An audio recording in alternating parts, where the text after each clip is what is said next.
기도하라, 기록하라, 기다리라 라고 하는 제목으로 오늘 말씀을 나누기를 원합니다.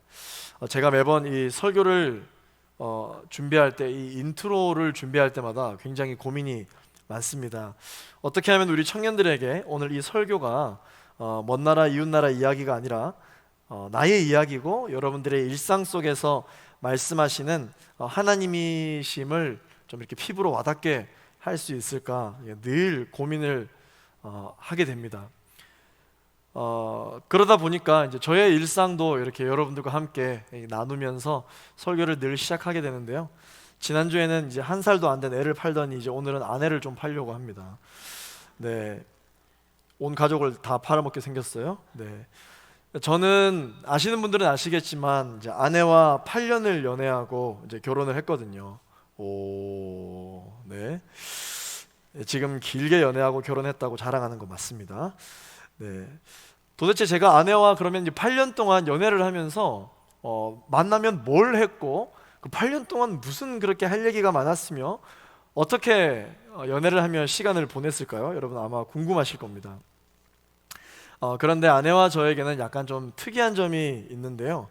저와 아내는 이 연애 8년 동안 이렇게 만나서 데이트한 시간이 사실 6개월도 채 되지가 않습니다. 제 나이 24세 부산에 있는 고향교회에서 저희 아내를 만났습니다. 아내가 이사를 하게 되면서 교회도 옮기게 되었는데요. 그때 제가 다니고 있었던 저희 고향교회 청년부로 이제 아내가 새 가족으로 이렇게 오게 되었습니다. 새 가족이 오면은 저희 교회에서는 보통 자기 이름이 뭐고 그리고 어떻게 오게 됐는지를 이렇게 소개하는 시간이 있었거든요. 그 당시 저는 저희 공동체에서 찬양 인도를 하고 있었고 또 새 가족이 오면은 저희가 축복송을 하듯이 축복송을 함께 부르도록 인도하기도 했습니다. 저희 아내가 처음 왔다고 이렇게 인사하는 시간이 있었는데요. 정말 신령과 진정으로 축복했던 때가 생각이 납니다. 너무 좋아가지고 뭐 저런 사람이 왔을까 하면서 아주 행복했던 기억이 나네요. 그때 이제 특별히 하나님께 참 감사했던 것은 아내가 새가족 과정을 다 마치고 등반한 후에 제 순에 배정이 되었다는 것이죠. 저희 순에 와서 이제 함께 순모임도 했었습니다. 할렐루야를 외쳤죠. 네. 아내는 저와 동갑내기 친구였고 이제 학교 캠퍼스도 같았기 때문에 주중에 이제 캠퍼스 묵상 모임이 있었는데 그 캠퍼스 묵상 모임도 한 번씩 왔었습니다. 그리고 아웃리치와 같이 이런 국내 전도 사역 같은 경우에도 같이 동역하게 되면서 이제 많이 친해졌습니다. 그런 사역 중에 저는 이제 아내를 먼저 좋아하게 됐지만 이제 아내에게 고백을 할 수는 없었습니다. 왜냐하면 그때 당시 저는 그로부터 6개월 후에 경기도에 있는 신대원 기숙사 생활 3년을 해야 했고 또 장교 생활 3년 반이 계획되어 있었기 때문에 좋아한다고 말하고 잘 된다 한들 거의 6년 반은 떨어져야 했던 어떤 그런 시기가 있었기 때문에 좋아하면 안 됐습니다. 아니 좋아할 자격이 없다고 생각해서 저 혼자 그냥 소가리를 하곤 했죠. 아무튼 뭐 이 이야기를 하면 끝이 없습니다. 오늘 설교 안 끝나니까 이 거두절미하고 교제를 하게 됐어요. 네, 너무 갑자기 거두절미 됐죠? 교제를 하게 됐습니다. 좋아하면 안 됐지만 서로 관심이 있었다라는 것을 확인한 이후로는 사실 서로 예전 같은 사이가 될 수는 없었기 때문에 교제를 하게 됐습니다. 그러나 교제를 하면서도 언젠가는 헤어지겠지, 라는 그런 완악한 마음을 품고 교제를 했습니다. 언제 끝날지 모르는 이제 장거리 연애가 이제 시작이 됐고요. 시작했습니다. 그렇게 연애를 했어요. 그런데 이렇게 연애를 하면서 제가 1년, 2년, 3년 이렇게 지나가면서 한 가지 발견한 사실이 있습니다. 그게 뭐냐면 아무리 이렇게 죽고 못 사는 사이라 할지라도 가만히 놔두면, 가만히 있으면 그 사랑은 무조건 변한다는 것이었어요. 사랑이 어떻게 변하니? 뭐 이런 걸로 보통 많이 싸우시잖아요. 죄송한데 사랑은 무조건 변하게 되어 있습니다. 그렇게 없이 못 살 것 같은 관계도요, 눈에 안 보이면 마음이 멀어지게 되어 있고, 늘 똑같은 이 사랑 고백을 해도요, 시간이 지나면 굉장히 식상해집니다. 그래서 저와 아내는 그때부터 어떤 연애를 하기 시작했냐면, 사랑을 하기 위한 전략이 아니라 사랑을 지켜내기 위한 전략을 세우기 시작했습니다. 그래서 아내와 저만의 관계 유지법을 만들기 시작했습니다. 제가 더 많이 그렇게 하자고 했던 것 같아요. 네, 아내는 뭐 언젠간 헤어지겠지 이런 마음이 있었기 때문에 제가 더 막 하자고 했었던 것 같아요. 뭐 아내도 동의를 했었으니까요. 자, 그 관계 유지법 중에서 첫 번째가 그렇게 한 번이라도 잠시 만났던 그때의 추억들과 여러 가지 그런 시간들을 기록으로 남기자라고 해서 기록으로 남기기 시작했습니다. 그 기록이 뭐냐면 이제 이런 것들이에요. 아주 러블리하고 훈훈하죠. 네. 이런 책들이 6권이 있습니다. 네, 지금 이제 2권이 있는데요. 사진을 제가 찍어 왔는데 한번 보시면 아내와 한 달에 이거 말고요. 앨범 사진. 네. 아내와 한 달에 한 끼 먹을 수 있는 시간이 있었어요. 그래서 그때 그 시간이라도 이렇게 만나면 사진 엄청 찍고, 그래서 제가 사진 찍는 걸 좀 좋아하는 것 같기도 합니다. 사진 엄청 찍고, 또 만나면 너무 애틋하니까 또 편지도 서로 주고받고, 그런 것들을 그냥 이렇게 없이 하지 않고 차곡차곡 모아서 저렇게 기록으로 남기기 시작했습니다. 저거는 제가 군에 있을 때 아내가 이렇게 만들어서 보내줬던 그런 기록들이거든요. 이 기록들은 어떤 효과가 있었냐면요, 눈으로 보지 못하니까 이 사랑이 식어갔거든요. 그 식어가던 사랑을 뭔가 우리의 사랑을 가시화해주는 어떤 효과가 생겨서 다시 한 번 더 그 사랑을 회복시켜주는 효과를 냈습니다. 왜? 안 보이던 사랑을 이제 눈으로 보게 해줬으니까. 이 기록이라는 것이 주는 효과였어요. 군대를 가면 자매들이 힘들죠. 그렇죠? 근데 자매들만 힘든 게 아닙니다. 형제들도 엄청 힘들거든요. 근데 이 기록들은 제가 군 생활을 하면서 이 상관으로부터 받은 온갖 고난과 모욕으로 힘들 때, 정말 버틸 수 없는 그 어려운 시간이 있을 때 이 책 6권이 저를 버틸 수 있게 해주었던 보물이 되기도 했었습니다. 두 번째 관계 유지법은 무엇이었냐면요, 떨어져 있으니까 항상 같이 있는 것처럼 해야 되겠다라는 생각을 하게 되었습니다. 아까 봤던 그 이어폰 사진 있죠? 그게 바로 저희의 이제 두 번째 전략이었는데요. 그때 딱 그 당시에 이 블루투스 이어폰이 처음으로 출시됐던 때였어요. 아직도 기억납니다. 라이프굿에서 만든 이 업체에서 만들어준 이 귀한 이어폰. 이제 사진 내려주시고요. 이 이어폰을 발명해 주신 분에게 전 정말 너무나도 감사드립니다. 이것 때문에 아내와 이 관계를 유지할 수가 있었는데요. 어떻게 했었냐면, 이제 이게 목에 거는 거잖아요. 이렇게 목에 걸면 너무 이제 티가 많이 나잖아요. 그래서 이거를 이렇게, 제가 군에 있을 때 전투복이 있으니까 이런 게 항상 이렇게 해서 이렇게 하나만 내고 지내기도 하고, 또 그 신대원 생활할 때도 항상 이것을 지니고 다녔었습니다. 이제 간부였기 때문에 휴대폰 소지가 됐었거든요. 그래서 이 이어폰을 항상 이제 두고 있었어요. 그런데 어떻게 해두냐면 24시간 전화를 켜놨었어요. 24시간 동안. 다른 사람에게 전화가 오면 그 전화는 받아야 되니까 통화 중 대기 기능 설정은 해놓고, 화장실 갈 때 빼고는 거의 24시간 아내와 이 통화를 연결해 뒀었습니다. 언택트 연애. 그러고 보니까 저는 이미 그때부터 온라인 연애를 하고 있었네요. 네. 통화를 하면 그럼 목사님 그때 무슨 얘기를 해요? 얘기를 하잖아요. 통화한다고 해서 계속 대화하지 않습니다. 할 말 있으면 하는 거고 할 말 없으면 그냥 각자의 삶을 사는 것이죠. 그냥 같이 다른 공간에서 시간을 보내면서 자기 할 일을 했습니다. 그러다 보니까 이제 신대원에서 수업도 같이 듣고, 그 당시 저희 아내도 대학에 있었기 때문에 수업도 같이 듣고, 제가 상관에서 혼날 때 같이 혼도 나고, 네, 운동할 때 운동도 같이 하곤 했었습니다. 그렇게 이제 저희 관계는 유지될 수가 있었고, 서로의 관계에 이 치명적인 피해를 입힐 수 있었던 이 8년이라는 시간 동안 저희는 이 사랑하는 마음을 지켜내기 위해서 뭐라도 했어요. 절대로 가만히 있지 않았습니다. 사랑이 어떻게 바뀌냐라는 말이 있을 정도로 보통 많은 청년들이 사랑은 한번 사랑하면 그 마음은 변하지 않는 게 진짜 사랑이다 라고 생각을 하게 되는데요, 사랑은 아무것도 하지 않으면 변하게 되어 있습니다. 그래서 고난이 찾아오면 크게 또 상처가 되고 흠집이 나서 변하게 되어 있어요. 그러나 뭐라도 한다면 그 사랑은 지켜낼 수가 있습니다.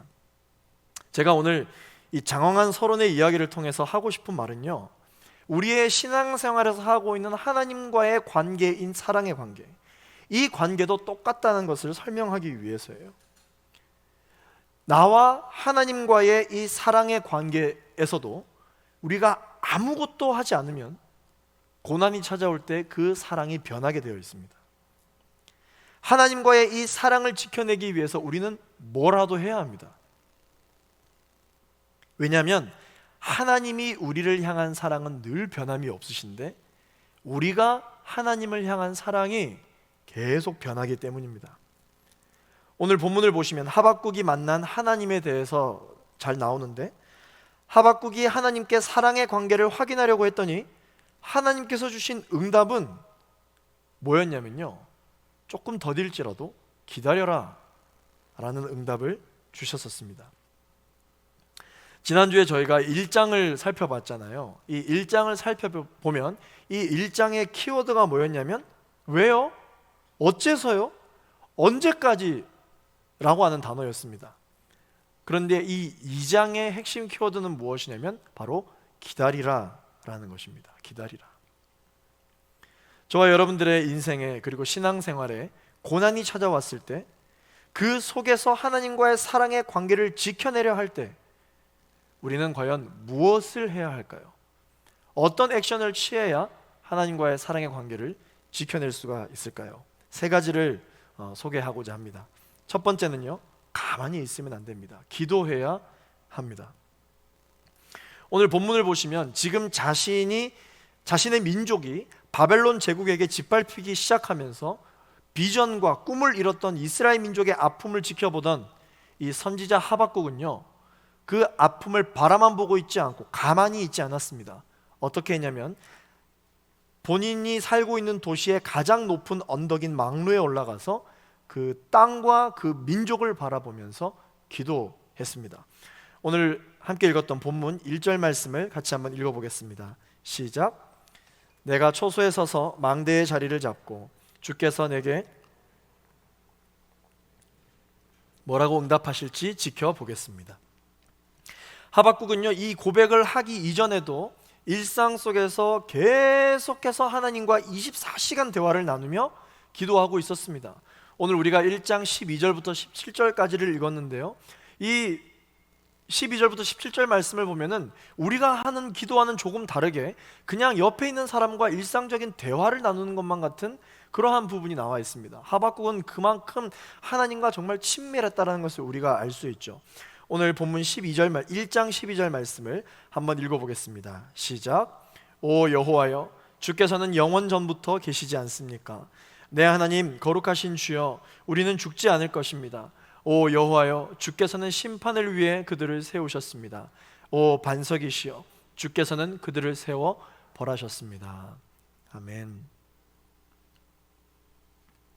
우리가 기록을 하다 보니까 또 우리 한국 사람들이 좀 영향력 있게 들을 수 있을 만한 어떤 고어체로 기록을 하다 보니까 이런 식으로 번역이 됐지만, 여러분 실질적으로 이것을 지금 현재 여러분들의 말로 번역해 보면은, 그렇게 한번 생각해 보면 정말 하나님과 친밀한 대화를 하고 있는 모습을 볼 수 있습니다.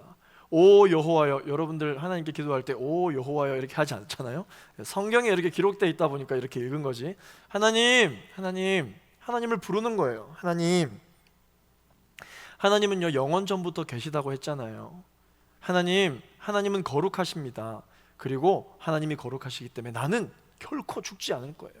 나는 결코 무너지지 않을 거예요. 하나님, 하나님은 심판을 위해서 저 원수를 세우셨다고 하셨는데 흔들림 없으신 반석 되신 주님, 주께서는 그들을 세워서 벌하시는 것을 제가 알겠습니다 라고 하면서 17절까지 계속 대화하듯이 기도를 하고 있는 거예요.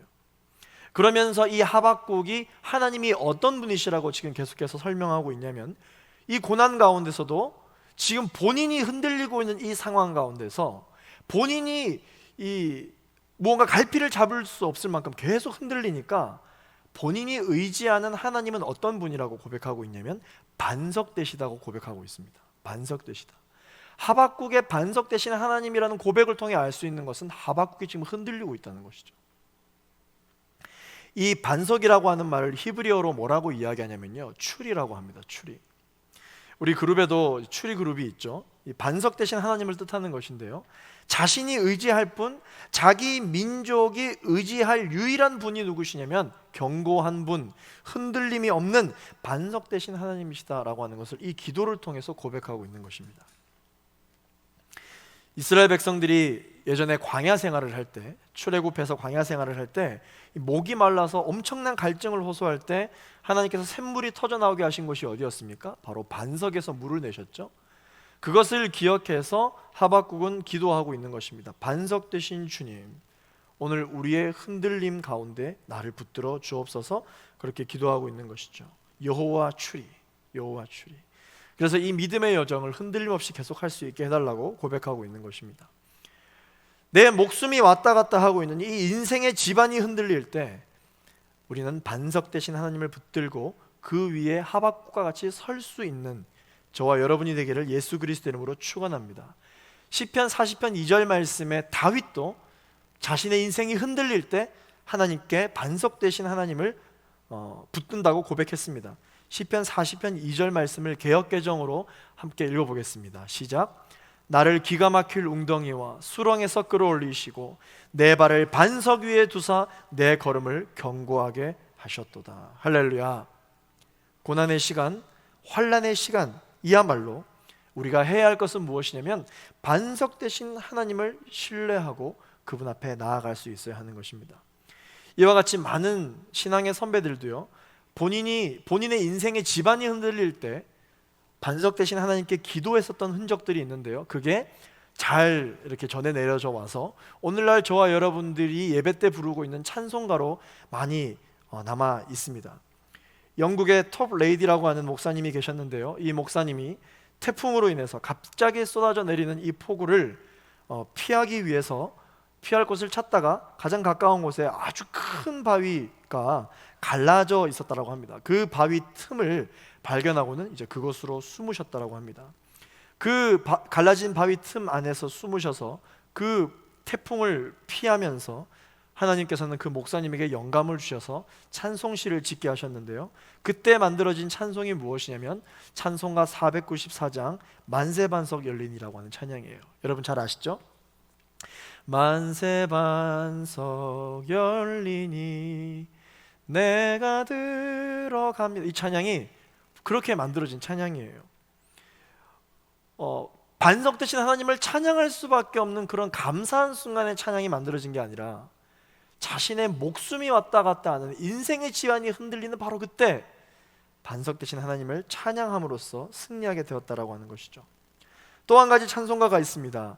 공장에서 가구공으로 일하던 가난한 소년 에드워드 모트라고 하는 사람이 있었는데요, 이 에드워드 모트는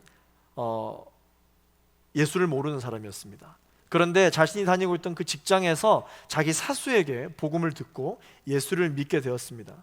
모트는 공장 생활에서 항상 힘들고 너무 어려울 때마다 사수의 조언을 받고 했던 행동이 있는데요, 그것은 바로 공장 뒷동산에 올라가면 평평하고 큰 바위가 있었다고 합니다. 그 바위에 엎드려 무릎을 꿇고 기도를 했었다고 합니다. 그렇게 기도를 할 때 이 모트에게 하나님께서 주신 찬송시가 하나 있는데요, 그 찬송가가 무엇이냐면 찬송가 488장 이 몸의 소망 무행가라고 하는 찬양이에요.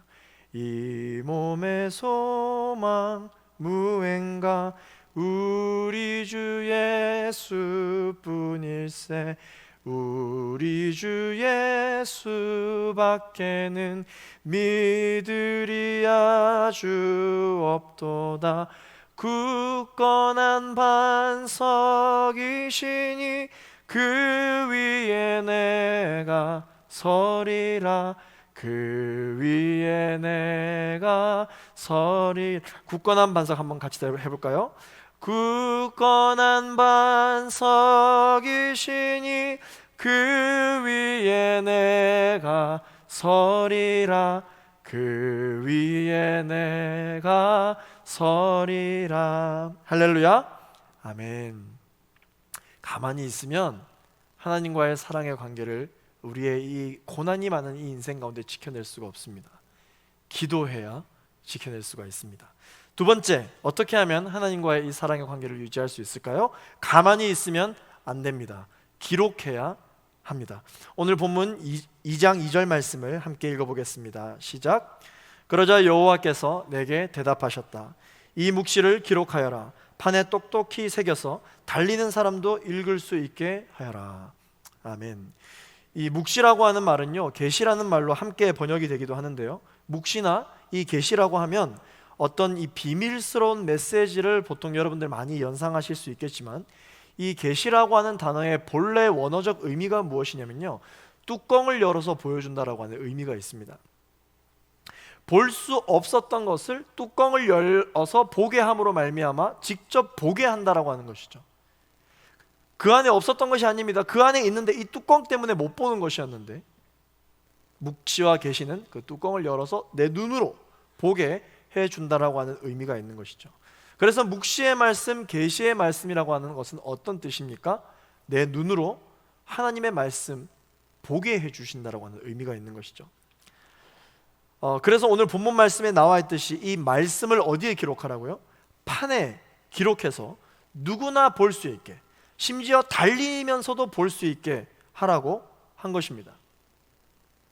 여러분, 그 양재 사거리에만 나가더라도 이 건물 옥상에 전광판이 설치되어져 있잖아요. 그 전광판에 많은 기업의 광고들이 이렇게 상영되고 있습니다. 저희가 그 광고를 보면은 워낙 너무나도 잘 보이는 곳에 너무나도 큰 전광판에 광고가 계속 나오다 보니까 우리가 안 보려고 해도 안 볼 수가 없어요. 계속 보게 됩니다.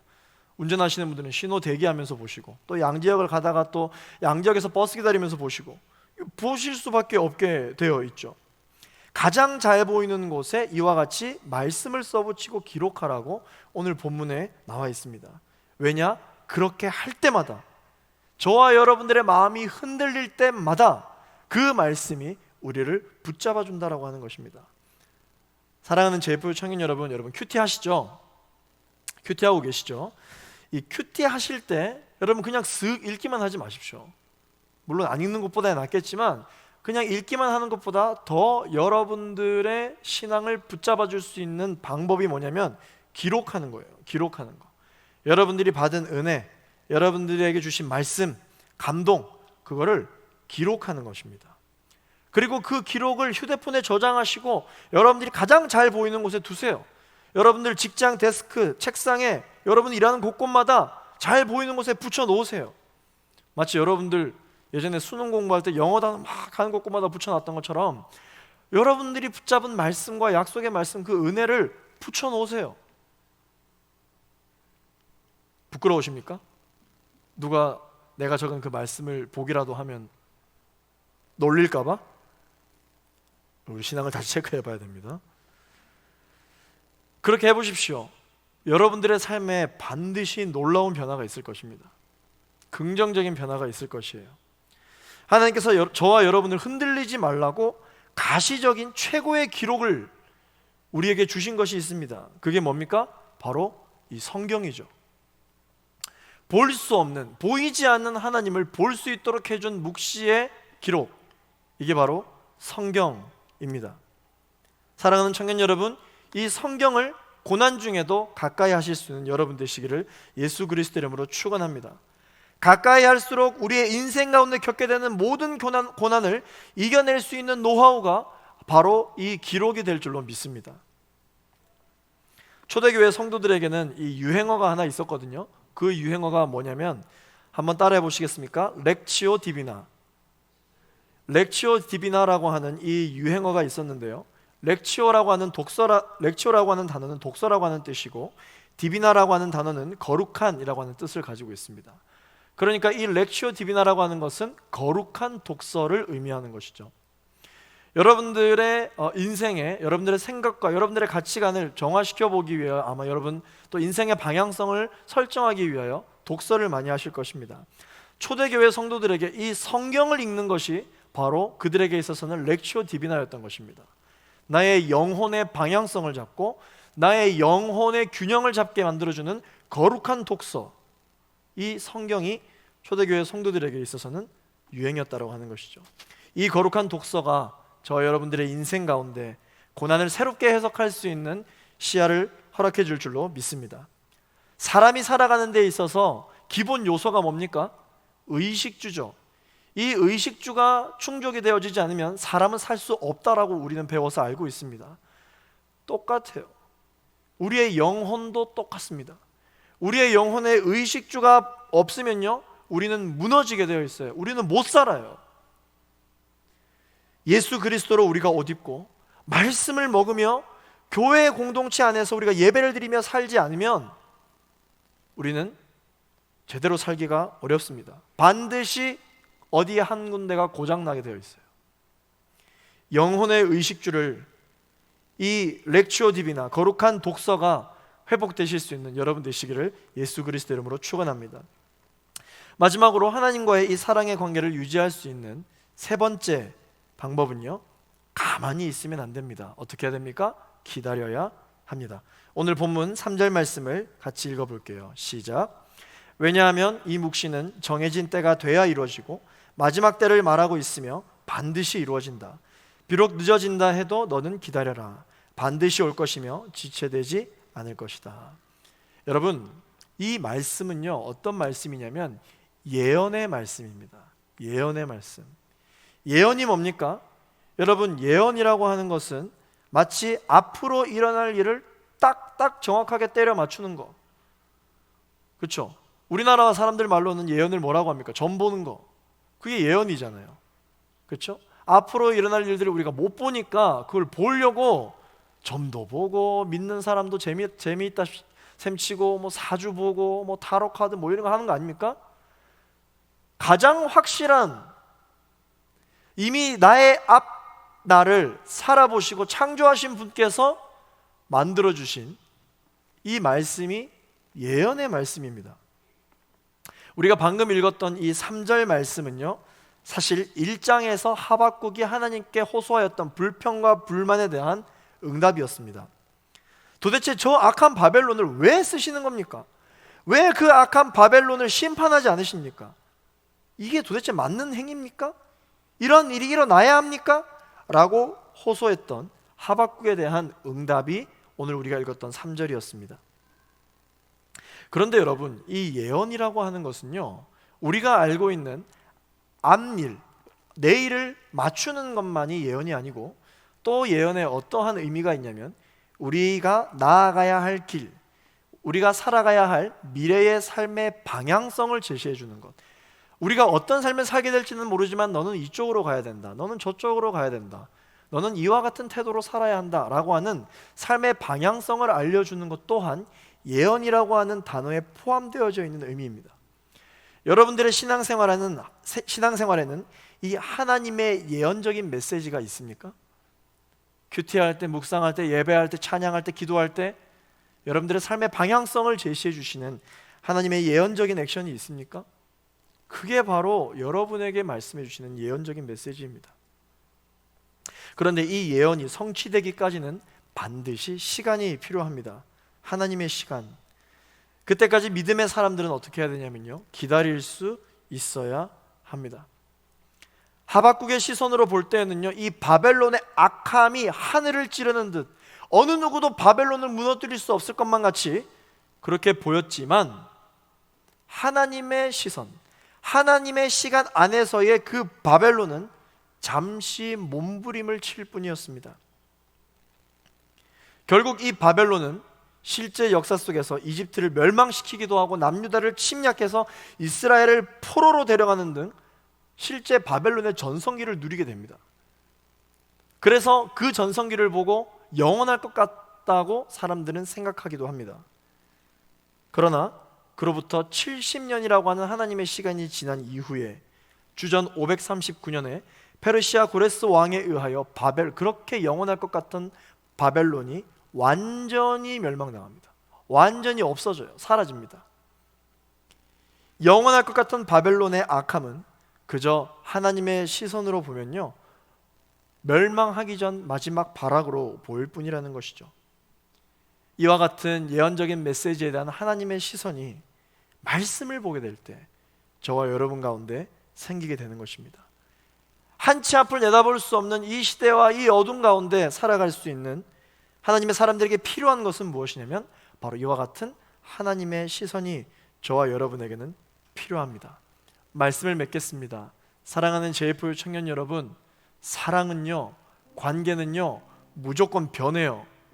믿음도 변하고 신앙생활도 변합니다. 어떻게 하면? 가만히 있으면, 아무것도 안 하면 영원할 것 같은 것도 다 변하게 되어 있습니다. 변하는 여러 사람들을 보고, 배신하는 여러 인간들을 보고 우리는 실망을 하잖아요. 그러나 절대 변할 것 같지 않는 나도 많이 변했습니다. 또 앞으로도 변할 겁니다. 여러분들이 원하는 모습으로, 많은 사람들이 원하는 나의 모습으로 이 어두운 인생을 살아가려면 가만히 있으면 안 돼요. 가만히 있으면 안 됩니다. 우리가 키가 크고 성장하면서 어렸을 때 입었던 옷을 그대로 입지 않고 새 옷을 사서 새 옷을 입고 새 신발을 신고 그렇게 새로운 하루하루를 시작하는 것처럼 저와 여러분들이 이 인생을 살아갈 때 시간이 지나면 그 지나는 만큼 또 변하는 그 순간들이 올 텐데, 저와 여러분이 하나님 안에서 여전히 붙들려 있으려면 가만히 있으면 안 됩니다. 신앙생활을 잘 해도요, 고난이 온다니까요. 예수를 잘 믿는다고 고난이 안 오지 않는다니까요. 그런데 아무것도 하지 않으면 믿음이 있어도, 예수님을 알아도 모조리 잃게 됩니다.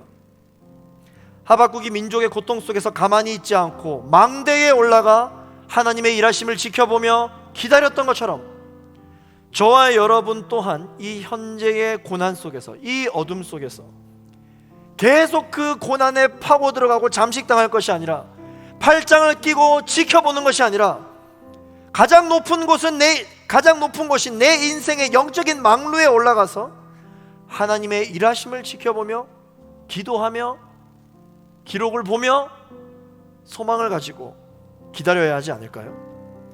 하박국은 불평 속에서도 믿음이 있었습니다. 하박국은 바벨론을 보면서도 믿음이 있었습니다. 하박국은 거룩한 독서를 하면서도 믿음이 있었습니다. 마지막으로 하박국은 기다리면서도 믿음이 있었습니다. 오늘 본문 말씀 4절 말씀을 우리 개역개정으로 함께 읽고 기도하겠습니다. 함께 읽겠습니다. 시작. 보라, 그의 마음은 교만하며 그 속에서 정직하지 못하나 의인은 그의 믿음으로 말미암아 살리라. 할렐루야. 우리 함께 고백하겠습니다. 의인은 믿음으로 말미암아 살리라. 의인은 믿음으로 말미암아 살리라.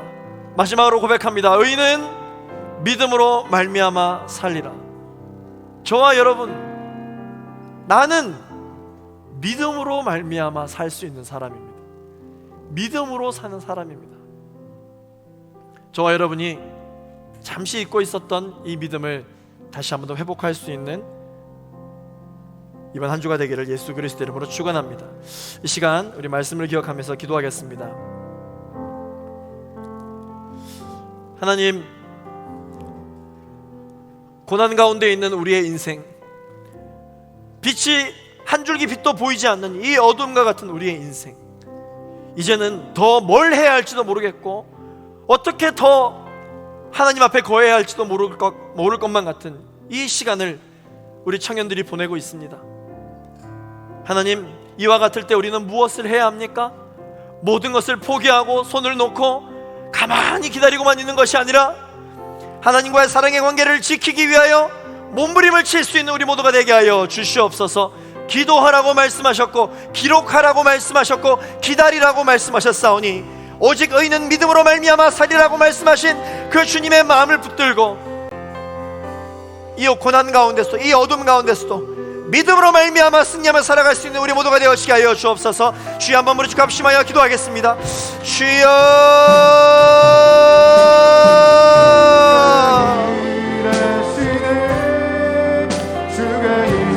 거룩하신 주님, 거룩하신 주님, 역사하여 주시옵소서.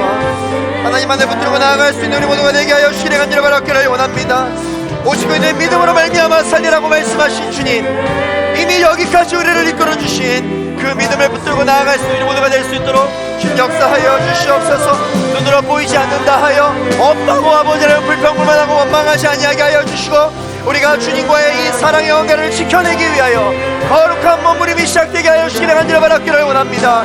거룩한 독서가 있게 되어 주시옵소서. 아버지 렉시오 디비나의 아버지님 신앙이 우리 모두의 인생 가운데 일어날 수 있도록 주님 도와주시기를 간절히 바라기를 원합니다. 주님 기름 부어주시기를 간절히 바라기를 원합니다. 채워주시옵소서. 주님, 우리 시간 한 번 더 결단하며 나아가기를 소망합니다. 오 여호와여, 나의 반석 되시는 여호와 주리 하나님 아버지, 나의 인생 가운데 거룩한 몸부림이 시작되게 하여 주시옵소서. 거룩한 부르짖음이 시작되게 하여 주시옵소서. 거룩한 독서가 시작되게 하여 주시옵소서. 거룩한 기다림이 시작되게 하여 주시옵소서. 합심하여 기도하겠습니다. 주여,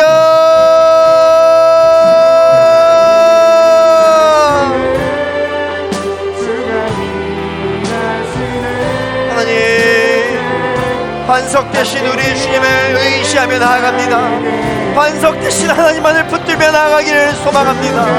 주님 기름 부어주시고 오 주님 역사하여 주시옵소서. 할렐루야. 주님을 찬양하오니 우리의 삶 가운데 거룩한 몸부림이 시작되게 하여 주시고 거룩한 기도가 시작되게 하여 주시며 거룩한 독서를 가까이 하게 하시고 거룩한 기다림이 시작되게 하여 주시기를 간절히 바라기를 원합니다. 주님만을 향한 우리의 아버지를 부르시심이 주님께 상달되어 줄 수 있도록 주님 역사하여 주시옵소서. 오 주님, 아멘 아멘 아멘. 주님을 찬양합니다.